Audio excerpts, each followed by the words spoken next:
Vivekananda park অধিবাসীবৃন্দ, নাগরিক committee এবং পুজো কমিটির উদ্যোগে এবছর আমাদের চিন্তাধারা মৎস্য মারিব খাইব সুখে। তো কথাটা শুনে হয়তো আপনারা সকলেই বুঝতে পারছেন যে আমরা কোন চিন্তাধারার কথা ভাবছি। এটা হলো সুন্দরবন মানুষের একটা জীবিকা। যারা মাছ ধরেন আর কি, মাছ ধরে যারা জীবিকা নির্বাহ করেন, তাদের জীবন কাহিনিটা আমরা একটু আলাদাভাবে তুলে ধরার চেষ্টা করছি। অ্যাকচুয়াল শহরে মানুষগুলো কি হয়, টাকার বিনিময়ে হয়তো মাছ কিনে খায়। অনেকে হয়তো জানেই না যে একটা মৎস্যজীবীকে কতটা পরিশ্রম করে এবং তাদের জীবনের বাজি রেখে তারা মাছ ধরতে যায় এবং সেই মাছ ধরে এনে আমাদের কাছে তারা টাকার বিনিময়ে বিক্রি করে এবং সেই টাকা দিয়ে তারা আনন্দে সুখে সংসার করে। তো যাই হোক, তো আমরা সেই সব জিনিসগুলোকে একটুখানি আরও ভালোভাবে ফুটিয়ে তোলার চেষ্টা করছি। একটা মাছ ধরতে গেলে যে সমস্ত আনুষাঙ্গিক জিনিস প্রয়োজন, তা কিন্তু প্রত্যেকটাই বাঁশ বা কাঠের তৈরি। যেমন নৌকো, দাঁড়, যেমন বাতি, মানে এটা খুব প্রয়োজনীয়। দা, কলকে বা হুকো বলে আর কি, এটা মাছ ধরে সংরক্ষণ করে রাখার একটা জিনিস। কুড়োল, হেরিকেন, তারপরে জালটা হচ্ছে সবথেকে গুরুত্বপূর্ণ একটা জিনিস। টর্চ লাইট, এটাও একটা গুরুত্বপূর্ণ। তারপরে এটা বাঁশের চোঁচ দিয়ে মাছ সংরক্ষণ করে রাখার আরেকটা পন্থা। টুপি, এটা রোদ থেকে কিছুটা হলেও রক্ষা পাওয়া যায়।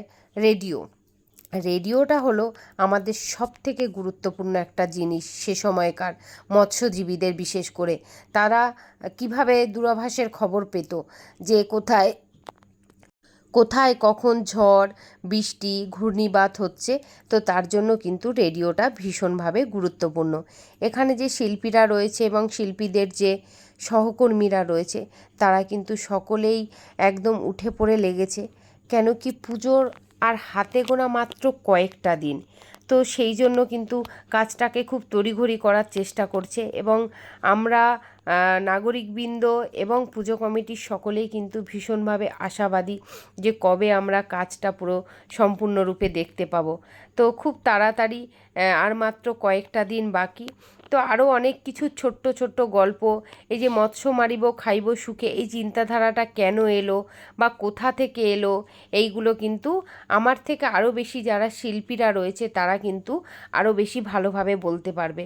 তো আমরা শিল্পীদের কাছে চলে যাব, তাদের কাছ থেকে আমরা শুনে নেব অনেক ছোট্ট ছোট্ট গল্প, যে কিভাবে তাদের মাথাতে এরকম একটা চিন্তাধারা এলো, কেনই বা এলো, বা এই রকম একটা সুন্দর নামকরণ করার এই যে ব্যাপারটা, যে এটাও একটা ভীষণ বড় ব্যাপার।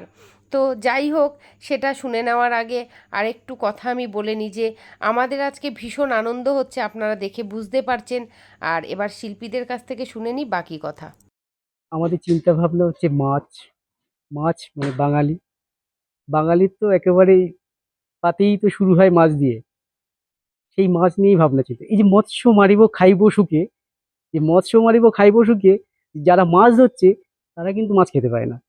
তারা যে ওই মাছটা বিক্রি করে যে টাকাটা আর্নিং করে, সেই টাকাটাই তারা নিজেদের জীবন জীবিকার জন্য ব্যবহার করে এবং সেটাই তাদের সুখে যে জীবন জীবিকার আর কি, এটা আনন্দ, এটাই চলে।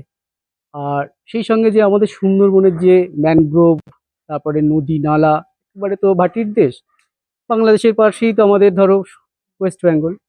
সেখানে যে সুন্দরবনের যে সমস্ত মৎস্যজীবীরা মাছ ধরে, যে ডিঙি নৌকায় করে, আমাদের যে প্যান্ডেলে যে ডিঙি নৌকা ব্যবহার করেছে, সেই সমস্ত যে মাছ ধরার যে তাদের কষ্ট, প্রতিনিয়ত তাদের যে একটা সংগ্রাম করতে হয়। সেই সঙ্গে যে আমাদের সুন্দরবনে যে বাঘ, তারও একটা ভয় থাকে। সব মিলিয়ে একটা বেশ তাদের ভিতরে যেন সবসময় কষ্টের ভিতরে জীবনযাপন করা।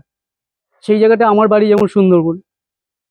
সুন্দরবনে সেই জায়গাটা থেকে আমার যে দেখা, তাদের যে প্রতিনিয়ত যে তাদের জীবন জীবিকা, কত কষ্ট করে তাদেরকে মাছ ধরা, সেই সমস্তগুলো, এই ভাবনাটাকে আস্তে আস্তে সেটাকে ভাবলাম তাহলে যে আমাদের যে সুন্দরবন যে এত বড় একটা সবুজায়ন যে দ্বীপ, সেই দ্বীপটাও তো আস্তে আস্তে ধরো তো নষ্ট হচ্ছে পরিবেশের এইসব কারণে।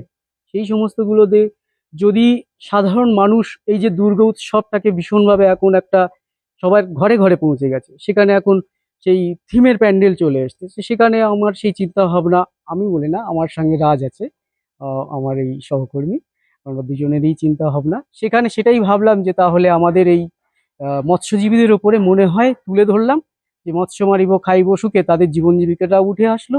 সঙ্গে আমাদের ম্যানগ্রোভ যেগুলো সেখানে যে আছে সেসবগুলো যাতে বাঁচানো যায় সেটার উপরে ডিপেন্ড করে আমাদের এই থিমের। ভাবনা অনুযায়ী কাজ এগোচ্ছে। কি কি ব্যবহার করা হচ্ছে, মানে এই ভাবনাটাকে বোঝানোর জন্য মণ্ডপে কি কি? মাছ ধরার জন্য যে যে এলিমেন্টস গুলো লাগে,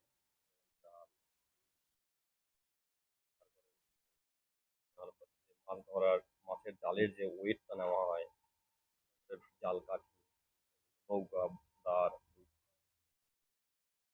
পুরো মণ্ডপ।